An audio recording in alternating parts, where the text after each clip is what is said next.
hari ini kami siap untuk belajar kebenaran firman-Mu. Urapi setiap kami ikat setiap kuasa kegelapan yang hendak mencuri kebenaran firman Tuhan di dalam nama Yesus.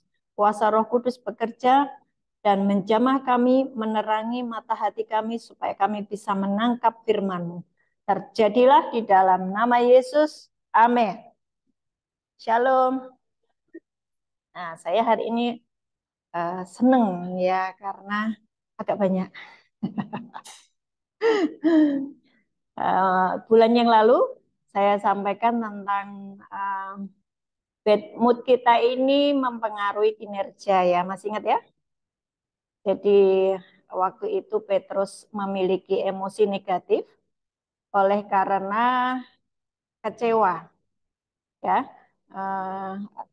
Tuhan Yesus yang dia pikir dia akan menjadi raja dan akan menjadi pemimpin ya, ternyata harus mengalami yang namanya disalib kematian gitu ya. Jadi si Petrus ini mengalami yang namanya emosi negatif. Nah, hari ini saya masih melanjutkan tentang kondisi hati.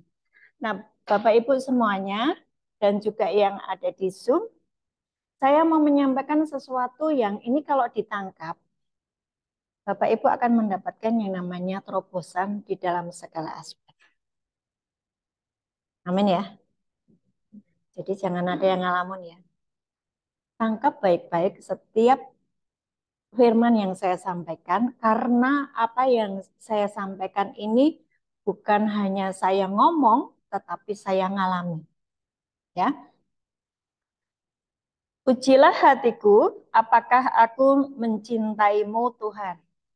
Jadi ternyata hati kita yang mencintai Tuhan atau tidak, itu mempengaruhi kondisi berkat dalam segala aspek kehidupan kita. Berkat itu saya tidak ngomong masalah finansial saja ya. Seluruh aspek keluarga, pekerjaan, anak-anak, suami, istri, kesehatan, semuanya itu mengalami yang namanya aspek yang sangat bagus apabila kita ngerti ya bagaimana mencintai Tuhan. Di Yohanes 13 ayat 37 sampai dengan ayat 36 sampai dengan 38. Ini ceritanya saya bacakan ya. Simon Petrus berkata kepada Yesus, "Tuhan, kemanakah engkau pergi?" Jawab Yesus, "Ke tempat aku pergi, engkau tidak dapat mengikuti aku sekarang, tetapi kelak engkau akan mengikuti aku." Kata Petrus kepadanya, "Tuhan, mengapa aku tidak dapat mengikuti engkau sekarang? Aku akan memberikan nyawaku bagimu." Jawab Yesus, "Nyawamu akan kau berikan bagiku. Sesungguhnya aku berkata kepadamu, sebelum ayam berkokok, engkau telah menyangkal aku 3 kali." Jadi ceritanya gini loh. Petrus itu ngomong, dia merasa bahwa dia mencintai Tuhan Yesus ya. Nyawaku akan kuberikan kepadamu Tuhan Yesus. Terus Tuhan Yesus tuh ngerti keadaan ke depan itu. Apa? Nyawamu akan kau berikan kepadaku. Nanti ya, sebelum ayam jantan berkokok 3 kali, kamu sudah menyangkal aku 3 kali. Nah, artinya bahwa Petrus ini nggak ngerti hatinya. Oh ya? Dengan judul ini, ujilah aku, apakah aku mencintaimu Tuhan. Engkau mungkin berkata, Bu Ana bikin judul aneh-aneh saja. Ya jelas aku mencintai Tuhan Yesus. Masa? Mari kita uji. Mari kita cek ya. Kondisi hati kita, apakah kita benar-benar mencintai Tuhan atau tidak. Nah, Yohanes 21, di Yohanes 21, ini kondisinya kan Petrus sudah menyangkali Tuhan 3 kali. Yohanes 21 ayat 15. Ini kondisi ketika Tuhan Yesus sudah bangkit.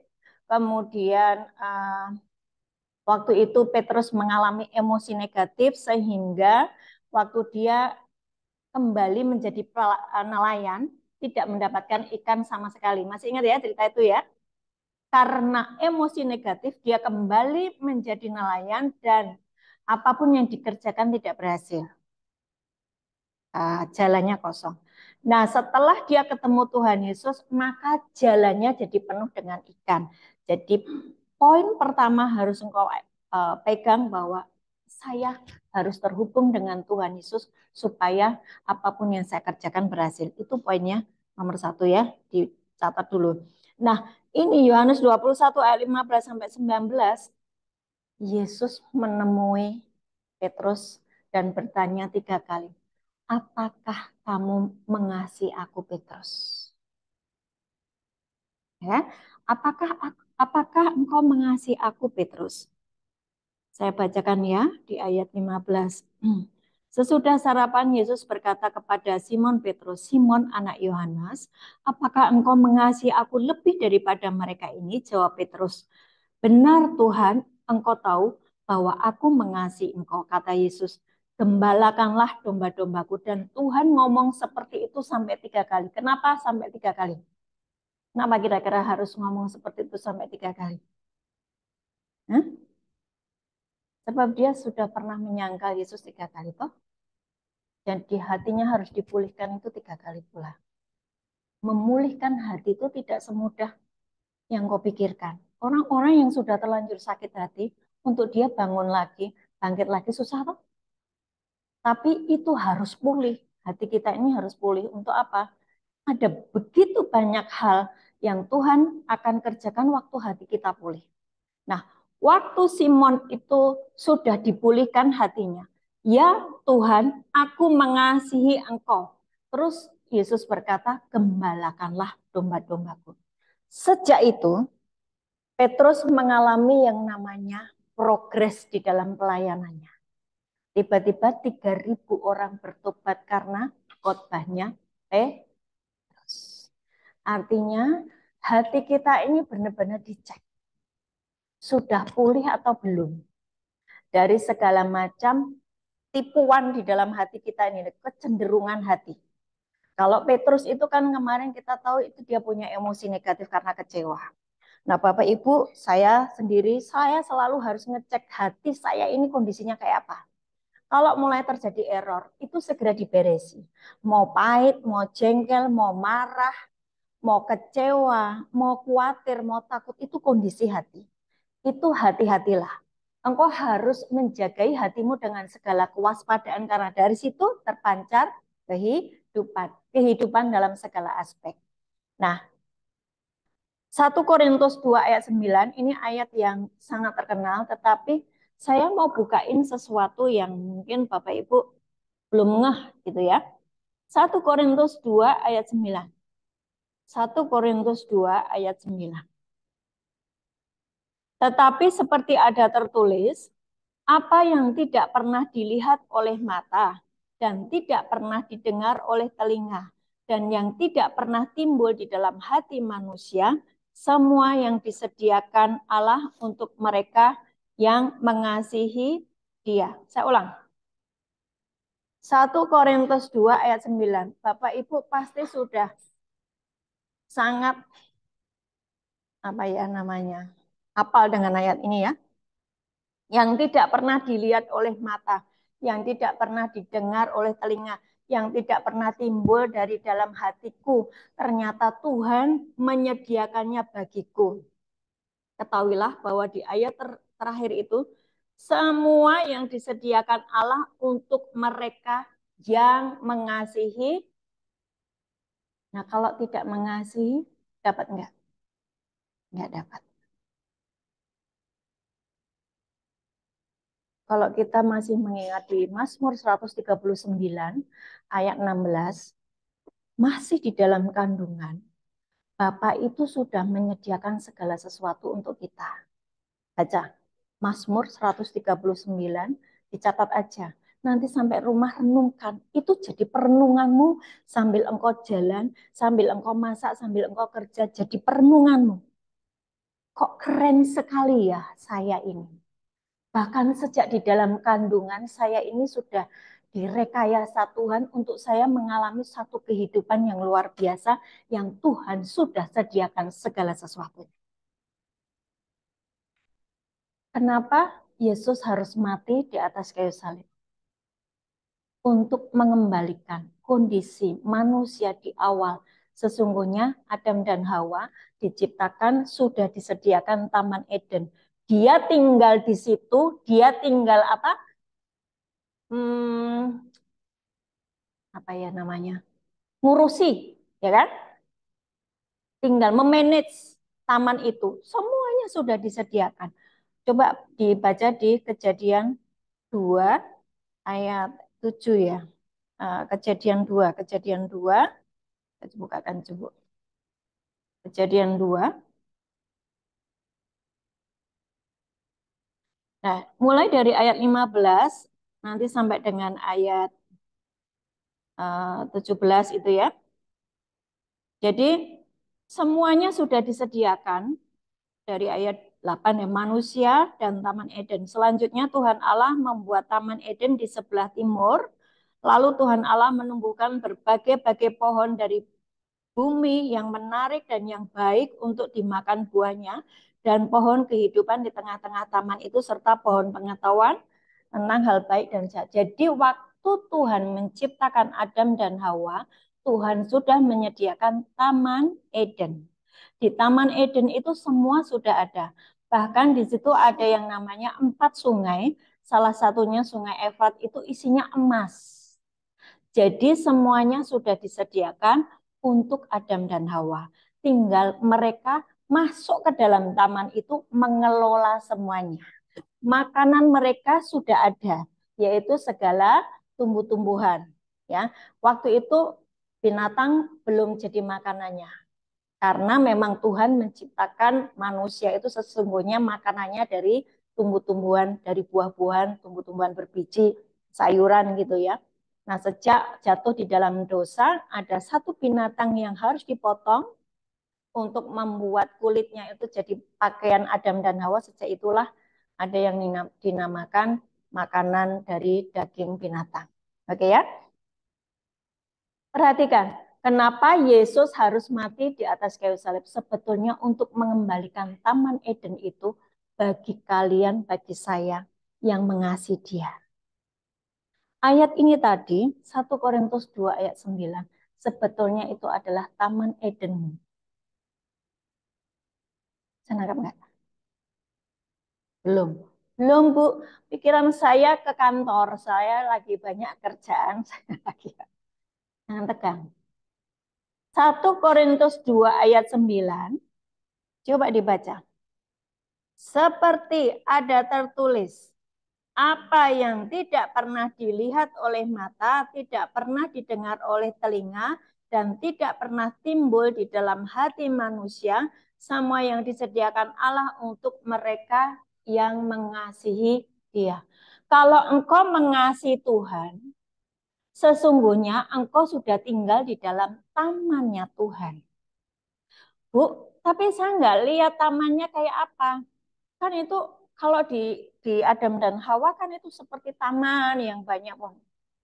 Taman Edenmu, taman Tuhan yang Tuhan ciptakan untuk saya dan untuk Bapak Ibu semuanya adalah keluargamu, pekerjaanmu, kehidupanmu sehari-hari, kantormu, bisnismu, anak-anakmu, suamimu, istrimu. Itu taman Edenmu yang harus dikelola.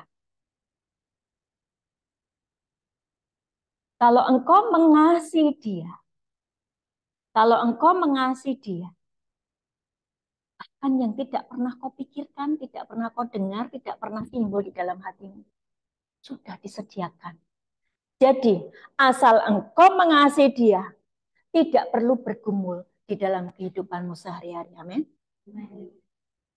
Saya harap perenunganmu makin dalam dengan Tuhan. Jangan apatis dengan firman. Waktu engkau mau merenungkan firman, poin demi poin, pasal-pasal itu akan terhubung dan akan membuat engkau ngerti. Ngeh, ini loh yang disebut taman Tuhan. Ulangan 28 ayat 1 sampai 2. Kalau engkau baik-baik mendengarkan suara Tuhan Allahmu dan melakukannya dengan setia, maka segala berkat ini akan datang kepadamu. Betul? Kalau engkau baik-baik mendengar suara Tuhan Allahmu, melakukannya dengan setia, segala firman, segala yang kuperintahkan, kau lakukan dengan setia, maka segala berkat ini akan datang kepadamu. Diberkatilah engkau di ladang, diberkatilah engkau di kota, bahkan Tuhan akan memerintahkan berkat itu datang ke atasmu. Engkau nggak turun naik kayak jet coaster, engkau tetap naik, semakin naik. Jadi kepala bukan ekor.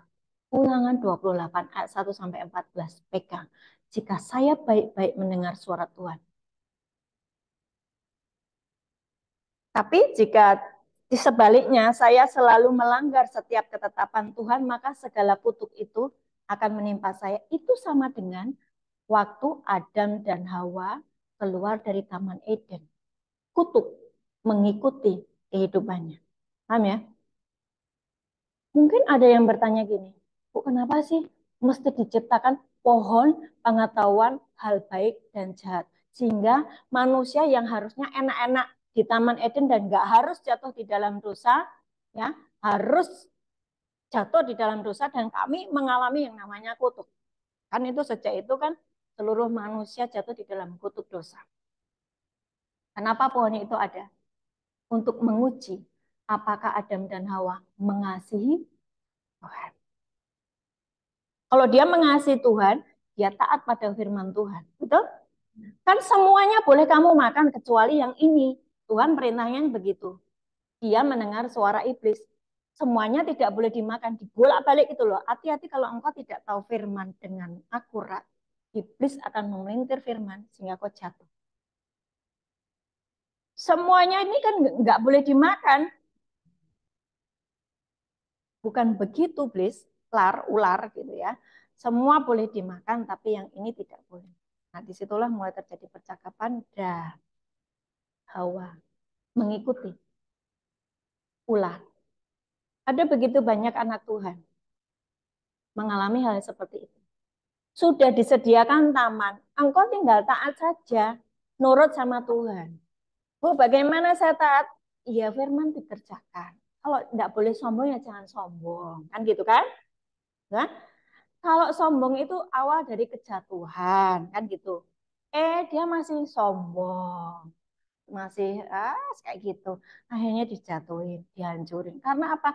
Belajarlah kepadaku karena aku lemah lembut dan rendah hati. Disuruh belajar lemah lembut, rendah hati, tapi tetap sombong. Apalagi disuruh mengampuni, masih pahit. Susah, Bu. Dia terlalu menyakiti hati saya. Jadi kita ini punya yang namanya firman kita sendiri. Betul ya? Tuhan itu sudah tetapkan firman-Nya. Kita punya firman saya sendiri. Sehingga firman Tuhan itu didebat dengan pendapat kita sendiri. Betul enggak? Itulah detik engkau keluar dari taman Tuhan. Keluar dari penyediaan Tuhan. Dan waktu engkau keluar dari taman Tuhan, dari penyediaan Tuhan, hidupmu harus banting tulang, peras keringat untuk mendapatkan nafkah. Karena itu sudah tertulis di Kejadian 3 sejak manusia jatuh di dalam dosa dan Tuhan berkata, mulai sejak hari ini maka engkau akan susah payah mencari rezekimu. Ya. Nah, sekarang hari-hari ini ada begitu banyak saya mendengar rintihan dan tangisan orang yang sedang diguncangkan ekonominya. Bahkan pendapatannya nol karena untuk membayar hutang. Banyak nggak? Nggak ada. Berarti puji Tuhan kalian diberkati luar biasa. Di luar sana, setiap hari saya mendengar tangisan air mata. Saya harus berjuang ini untuk ini, untuk ini, untuk nutup ini, untuk ini. Nah, sebetulnya Tuhan tuh tidak bikin hal yang seperti itu, yang susah seperti itu. Yang bikin susah itu kalian sendiri, kita sendiri, yang punya banyak keinginan, yang melawan firman Tuhan. Sesimpel itu loh hidup itu. Dulu Saya cerita kehidupan saya ya. Dulu ketika saya belum mengenal firman, saya hanya Kristen biasa, agamawi. Alkitab tuh kalau baca ngantuk. Saya baca, tetapi saya nggak tahu ini maksudnya apa. Pikiran saya kemana-mana. Saya tahu tidak boleh marah, saya tahu tidak boleh apa mengasihi diri sendiri, nggak boleh kepahitan, tapi saya tetap kepahitan. Susah untuk mengerjakannya. Tapi ketika saya ketemu Tuhan, dan saya berkata, Tuhan, enough is enough. Cukup, penderitaanku cukup. Penderitaanku cukup. Aku akan buktikan semua firman-Mu jadi di dalam hidup. Jadi saya mulai pelan-pelan, pelan-pelan bagian mana Tuhan yang harus aku koreksi. Saya mulai rubah sesuai dengan firman. Bagian mana Tuhan yang saya harus koreksi, saya rubah, saya rubah, saya rubah. Saya hancurkan diri saya sendiri. Sakit, sakit. Karena daging kitanya harus dihabisi. Untuk apa? Hidup di dalam roh. Waktu saya hidup di dalam roh menyatu dengan Tuhan, ketemu Tuhan. Nah itu ketemu Tuhan. Kehidupan akan tinggal di dalam taman Tuhan. Semua sudah disediakan. Tanpa harus bergumul. Nah, perhatikan orang yang taat itu memiliki otoritas yang tinggi. Tidak hanya di dalam kehidupan secara jasmani. Tapi di dimensi alam roh, otoritasnya itu tinggi.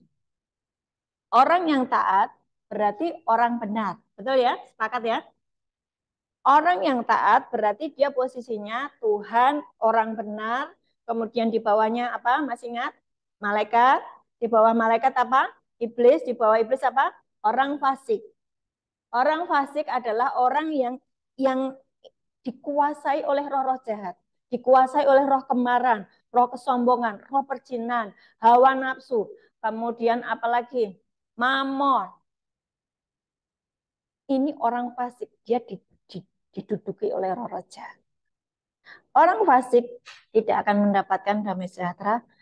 Dia seperti Adam dan Hawa yang disuruh keluar dari Taman Eden. Tidak mengalami yang namanya penyediaan Tuhan. Orang fasik ketika dia ngomong Jehovah Jireh, El Shaddai, dia nggak ngalami frustasi. Dia harus dulu memutuskan Tuhan, aku tidak mau jadi orang fasik, aku bertobat dari semua dosa pelanggaranku. Waktu kita ngomong seperti itu, roh-roh jahat itu keluar, dan kita dikuasai oleh roh kudus saja, dan kita mulai menjadi orang benar. Nah, ketika kita sudah menjadi orang benar, otoritas kita di alam roh itu sangat besar. Otoritas di alam roh untuk apa? Mengusir setan-setan. Jadi waktu di dalam keluargamu mengalami yang namanya keluarga itu kan pasti tiba-tiba anak-anak nggak bisa diajari, nggak bisa diomongi, keras kepala, betul nggak? Nah itu kan berarti pekerjaan roh-roh jahat sedang menguasai anak-anak. Karena saya sudah menjadi orang benar, Bapak Ibu memutuskan menjadi orang benar, engkau bisa berkata, aku hardik engkau iblis atas anakku. Maksud ya? Paham ya? Itu yang disebut orang benar, otoritasnya tinggi. Orang yang mengasihi Tuhan, orang yang taat, otoritasnya tinggi di alam roh. Dia juga bisa berkata kepada iblis yang sedang mencengkeram orang-orang yang sedang sekarat, dikerumuni roh-roh jahat, dan dia sudah sekarat, sudah mau mati, dan berkata, aku hardik roh maut. Maka roh maut pergi. Karena roh maut itu, iblis itu tahu siapa kita. Iblis itu makhluk roh. Kalau kondisi rohmu compang-camping, dia tahu. Dia tahu mana orang yang punya otoritas, dia tahu mana orang yang bersih, dia tahu mana anak Tuhan dan mana yang bukan. Dia tahu. Makanya jangan main-main. Hati kita ini tidak boleh yang namanya palsu. You mesti murni. Apa ada? Ya. Murni, bersih, bersih. Ya, mengasihi Tuhan. Mengasihi Tuhan, waktu kita ini mengasihi Tuhan, saya bilang tadi otoritas kita tinggi. Saya bukakan di Yohanes 1 ayat 12. Kalau engkau percaya kepada Allah, maka engkau disebut anak Allah. Ya, hafalkan ayat ini.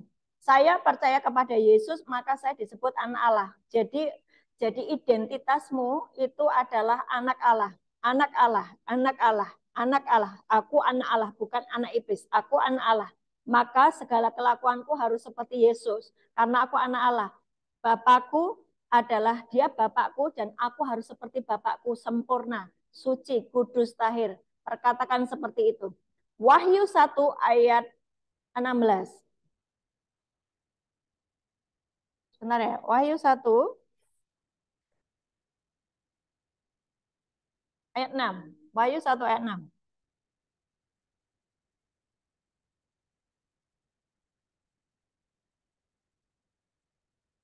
Dari ayat 5, saya bacakan ya.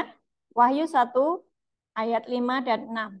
Dan dari Yesus Kristus saksi yang setia yang pertama bangkit dari antara orang mati yang berkuasa atas raja-raja bumi ini. Bagi dia yang mengasihi kita dan yang telah melepaskan kita dari dosa kita oleh darahnya. Dan yang telah membuat kita menjadi suatu apa? Kerajaan. Menjadi imam-imam bagi Allah, Bapaknya. Bagi dialah kemuliaan dan kuasa sampai selama-lamanya. Pengorbanan Yesus di atas kayu salib mengembalikan identitasmu menjadi anak Allah dan engkau anak raja.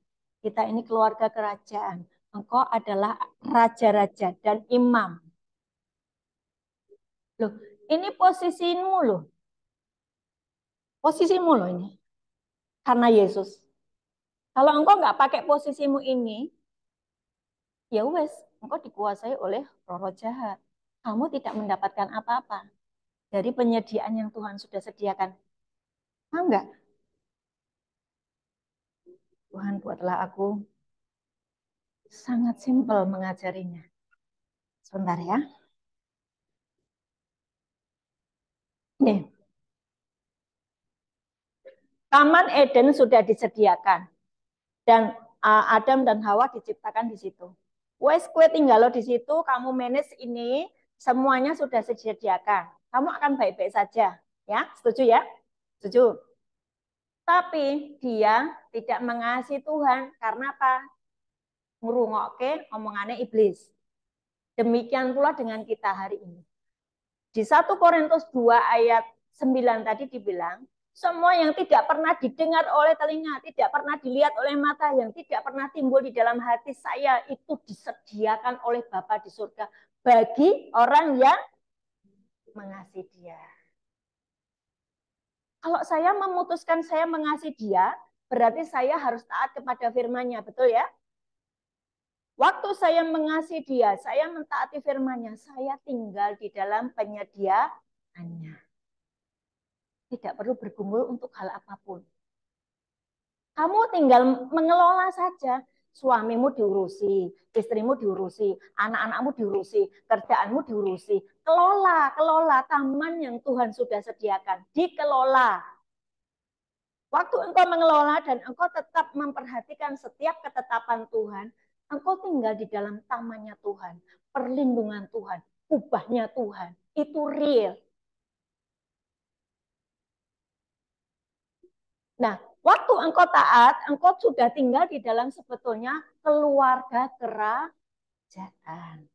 Kerajaan dan imam. Kenapa kerajaan dan imam?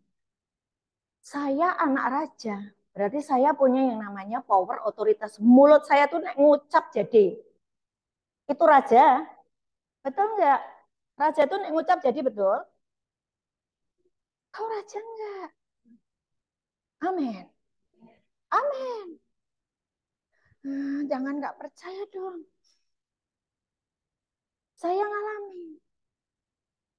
Mari, kamu tinggal di dalam penyediaan Tuhan. Kamu tinggal di dalam otoritas dan kuasa. Kamu tinggal di dalam, Yesus itu berkata, segala kuasa atas dunia, atas surga ada di tanganku. Dan aku memberikannya kepadamu. Kunci-kunci kerajaan surga. Kuasa otoritas kuberikan kepadamu. Amin. Ambil. Pakai itu. Masalahnya kamu lebih suka menghabiskan hawa nafsumu. Betul nggak? Flexing, pamer. Pamer ini sombong loh. Dengar, tobat ya. Foto sana sini. Amer, engkau sedang jatuh di dalam jebakan. Karena apa? Itu adalah karakternya setan. Sombong. Apalagi semua hal-hal yang Tuhan itu tidak mau. Jadi mari, bagaimana Bu saya supaya berfokus kepada firman, saya lakukan firman, saya tetap tinggal di dalam Taman Eden itu, saya tinggal di dalam penyediaan itu. Kau bekerja, engkau melakukan apa saja, ini pikirannya harus ke atas, harus kepada firman. Tidak boleh lengah sama sekali. Dengan nasihat-nasihat orang fasik, orang ojo mbok durungokke. Nanti nyampur, kamu bingung.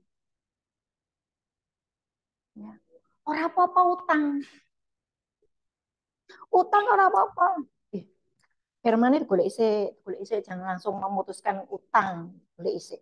Cukupkanlah engkau dengan gajimu. Loh, nek ra cukup ya wes meneng. Poso perlu poso. Lambene ya wes kuwi wae, rasa aneh-aneh. Orang di mas-masan, orang apa-apa perhiasanku adalah hati yang murni, yang batin, yang tenang. Itu adalah perhiasan yang berharga di mata Tuhan. 1 Petrus 3. Toh, kesakakian penting sih gitu loh. Santai wae. Maka engkau akan tinggal di dalam ketaatan itu. Engkau nggak keluar dari setiap ketetapan Tuhan. Nah, akibat kamu sakarmu dewe, koncone tuku mas-masan, koncone tuku ini anyar, tuku mobil anyar, engkau bingung kacau balau. Memutuskan hutang, kau keluar dari firman. Berarti engkau keluar dari penyediaan Tuhan. Sekarang gini ya, belum waktunya beli mobil, beli bensin aja bingung kepalanya, ya toh. Beli mobil, baru gue mobilnya dongkrok, baru gue susah mesinnya rusak, harus pergi ke bengkel. Lah macam-macam tuh. Memang masih porsinya adalah sepeda motor, santai wae, naik motor enggak apa-apa. Nggak usah meri sama teman. Itu loh maksudnya. Nanti ketika engkau sudah siap karaktermu sudah. Jadi Tuhan itu melihat ya setiap hari kita, kapasitas kita ini akan diperbesar itu tergantung dari sikap hatimu. Waktu sikap hatimu itu sudah beres sesuai dengan firman, kapasitasnya diperbesar, percayalah. Wong firmannya itu jelas ngomong, engkau akan mengembang ke kiri dan ke kanan. Engkau akan diberkati semakin naik bukan turun. Itu sudah firman. Jadi santai saja. Sekarang kalau memang porsi saya masih seperti ini, Tuhan beresi aku mau diperbesar lagi. Tetap rendah hati, tetap karakter Kristus, maka engkau akan diperbesar. Dan engkau akan dipercayakan banyak hal yang besar. Dan hari-hari ini Tuhan butuh kalian semuanya, anak-anak Tuhan. Karena orang fasik Tuhan sudah nggak mau, muak. Perhatikan, sekarang orang fasik goncang, diekspos semuanya. Jadi pastikan kita menjadi orang benarnya Tuhan. Wahyu 1 ayat 6 tadi dibilang, kita ini menjadi keluarga kerajaan dan imam. Jadi pun keluarga kerajaan itu raja itu punya otoritas yang besar. Tidak hanya di alam roh, ya. Saya ngomong ini karena saya mengalami ya. Waktu saya berkata iblis kayaknya dalam nama Yesus itu dia benar-benar kabur loh. Itu raja, omongannya terjadi. Sembuh ya, sembuh. Diberkati, diberkati. Tapi kan ada yang namanya bagian saya yang harus dikerjakan, ya kan? Waktu saya mendoakan, jadilah sembuh. Bagianmu ya dikerjakan, ampuni. Bagianmu bergembiralah gitu. Maka ucapan yang saya itu jadi gitu. Ayo kerjasama. Nah, saya mau minta Bapak Ibu semua bawa dirimu ke dalam segala sesuatu yang sudah Bapak sediakan atas hidupmu. Bahwa engkau raja, anak raja. Bahwa engkau imam. Imam itu apa? Penengah antara orang berdosa dengan Bapa di surga. Engkau bisa berdoa syafaat untuk istrimu, berdoa syafaat untuk suamimu, berdoa syafaat untuk keluargamu. Tuhan please ampuni, Tuhan ampuni, pulihkan keadaannya dan terjadi pemulihan. Itu imam, imamat, kerajaan dan imam. Kamu raja, kamu raja. Tahtaku di mana Tuhan? Ya, di tempat Tuhan percayakan kepadamu. Di pekerjaanmu, kamu jadi raja. Di keluargamu, kamu jadi raja. Tapi raja yang benar-benar seperti Yesus. Jangan sakar dewe. Kelakuannya harus seperti Yesus. Kamu adalah raja, kamu adalah imam, kamu adalah anak raja, anak Allah. Apa yang saya sampaikan sederhana, tapi ini kalau kau bisa nangkap, engkau akan mengalami terobosan. Jangan mikirin apa kehidupanmu yang mungkin lagi porak-poranda. Ayo kembali ke taman Tuhan, kembali kepada penyediaan Tuhan, kembali kepada apa yang sudah disediakan Tuhan, yaitu taman. Ya, tamanku apa, Bu? Keluargaku. Tamanku apa, Bu? Pekerjaanku, suamiku, istriku, kemudian kantorku, pelayananku, ya, komunitasku, lingkungan, itu taman yang Tuhan kelola dengan baik. Dan engkau tinggal mengelolanya, dan semua yang hal-hal yang tidak pernah kau dengar, tidak pernah kau lihat, Tuhan sediakan, tidak perlu bergumul. Amin. Tuhan Yesus memberkati. Oke. Ada yang mau tanya? Ada yang mau tanya?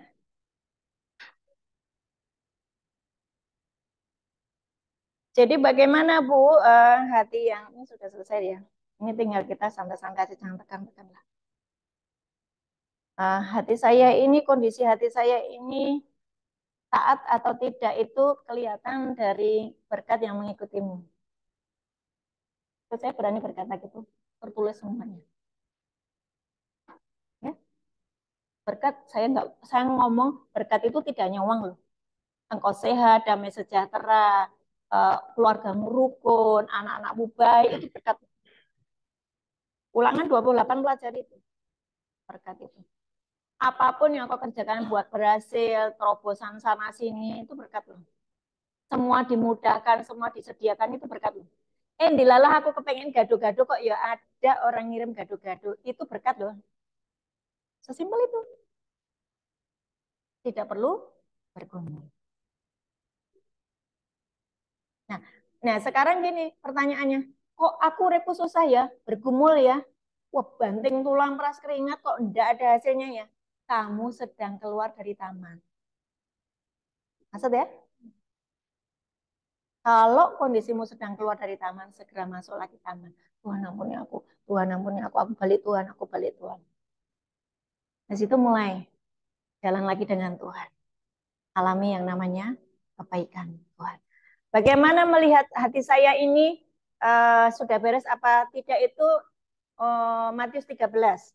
Matius 13. Matius 13 itu ada 4 kondisi hati.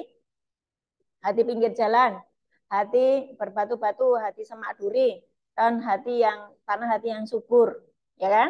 Itu dia apa? Kau harus ngerti kondisimu. Jangan aku nggak tahu. Hati-hati loh. Yesaya 5 ayat 9 dibilang, umatku masuk ke dalam pembuangan karena tidak tahu apa-apa. Itu kondisi tanah hati pinggir jalan. Emang gue pikirin, aku nggak tahu, nggak mau belajar, nggak mau buka-buka firman. Itu kondisi tanah hati pinggir jalan. Kayaknya pernah saya sampaikan ya kondisi hati ini. Udah ya, pernah ya.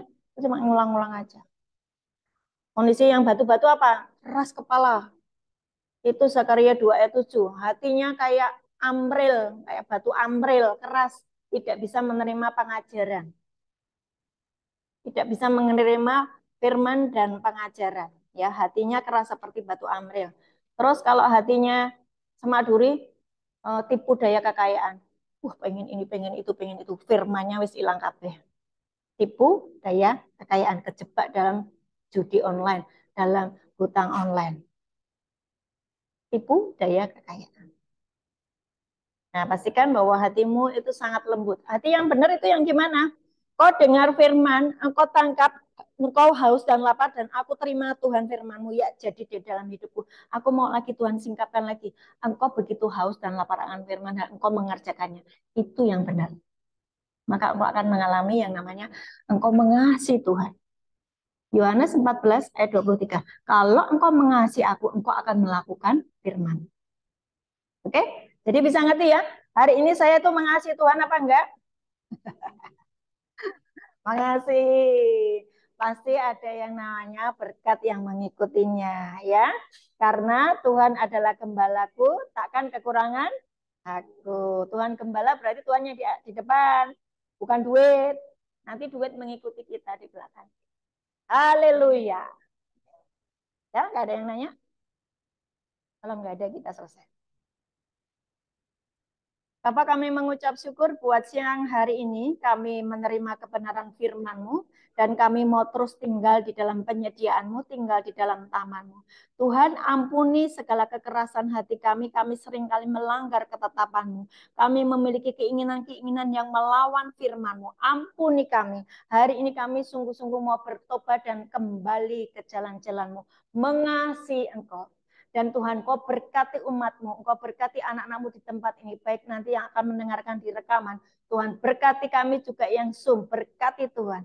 Hari ini biar di dalam nama Yesus terjadi open heaven atas anak-anak Tuhan. Mengalami surga real, mengalami taman Tuhan, mengalami penyediaan Tuhan. Sebab kami sangat mengasihimu. Kami mau belajar terus Tuhan ketetapan firman-Mu. Kami mau Tuhan haus dan lapar akan firman-Mu. Dan kami akan mengerjakan firman-Mu Tuhan. Sebab Roh Kudus tinggal di dalam kami, memampukan kami. Terima kasih buat kasih-Mu Tuhan. Sebab sejak di dalam kandungan Engkau sudah menyediakan segala sesuatunya dan kami mau tinggal dalam penyediaan-Mu. Terima kasih buat Rumah Sakit Amino Bondowoso ini Tuhan, berkati semuanya. Berkati manajemen, berkati direktur, berkati seluruh karyawan. Kami menghadik setiap perpecahan di dalam nama Yesus.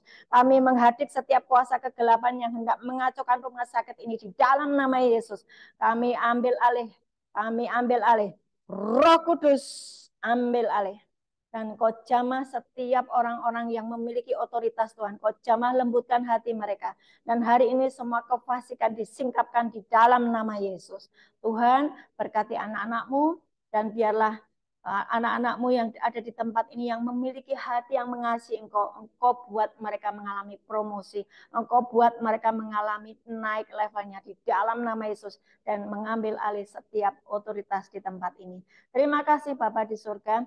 Berkati keluarga kami, berkati istri kami, anak-anak kami, biar kami tetap tinggal di dalam taman penyediaan-Mu. Dalam nama Tuhan Yesus kami sudah berdoa dan mengucap syukur. Haleluya. Amin. Amin. Oke. Sampai jumpa bulan depan. Ini Mei. Terima kasih. Dan berkati semuanya yang di Zoom. Amin. God bless. Ini sudah Mei, saya biasa untuk mengadakan yang namanya rapotan ya. Saya anak sekolah ya. Dari bulan Januari kemarin sampai dengan hari ini, apakah ada progres di dalam keluargamu, dalam ekonomimu, dalam kesehatanmu, dalam pekerjaanmu? Ada progres enggak? Ada. Ada progres? Ada. Amin. Nah itu terus nanti sampai akhir Desember progres naik. Bu, saya ketinggalan firman-Nya. Enggak apa-apa, mulai hari ini terjadi sesuai firman Tuhan. Aku mengasihi Tuhan, maka berkat itu akan datang. Oke? Tuhan berkati.